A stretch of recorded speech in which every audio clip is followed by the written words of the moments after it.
3 months into my pregnancy, my husband suddenly asked for a divorce. I rushed to find him, only to overhear him chatting with a friend, claiming he had been reborn, that he'd come back in this life specifically to make things right with his childhood sweetheart, Delia Pruitt. His friend was stunned. "Are you out of your mind? Your wife is 3 months pregnant? Aren't you afraid she'll get so angry she'll terminate the pregnancy?" James Stevens laughed it off, utterly unconcerned. "Why would I worry? Linda Hayward went through 10 rounds of IVF to finally get pregnant. There's no way she'd just throw that away. Besides," he continued, "if she divorces me, she can go back to her parents. But Delia has no family. After divorcing that deadbeat, she's been raising her kid all alone. Do you know how hard that is? I've got it all figured out. Once Delia's child turns 10, I'll go back to Linda. It's only 5 years, no big deal." I stood frozen outside the door, numb to my core. My fingers moved on their own, dialing a number. "Hello. I'd like to schedule an abortion as soon as possible." Later, James deliberately arranged for us to finalize our divorce on the same day he and Delia would register their marriage. But this time, things were different. That day, the man who had always been so aloof, so coldly composed, looked like he'd lost his mind.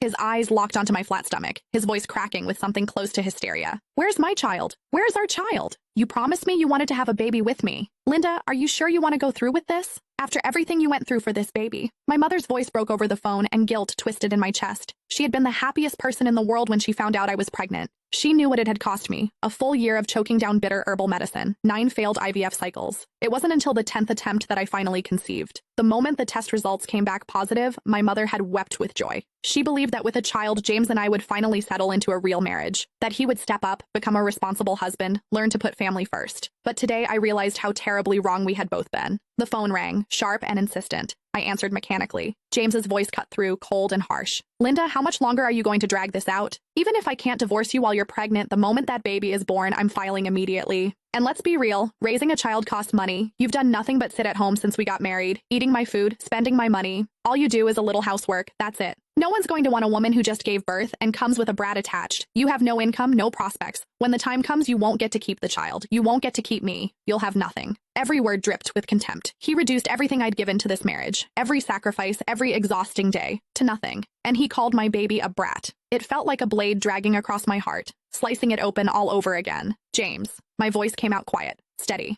He went silent on the other end. "I agree to the divorce." A pause. Then his tone shifted, bright with barely contained excitement. "Really? Great. Let's do it in 5 days." His voice softened, turning almost coaxing.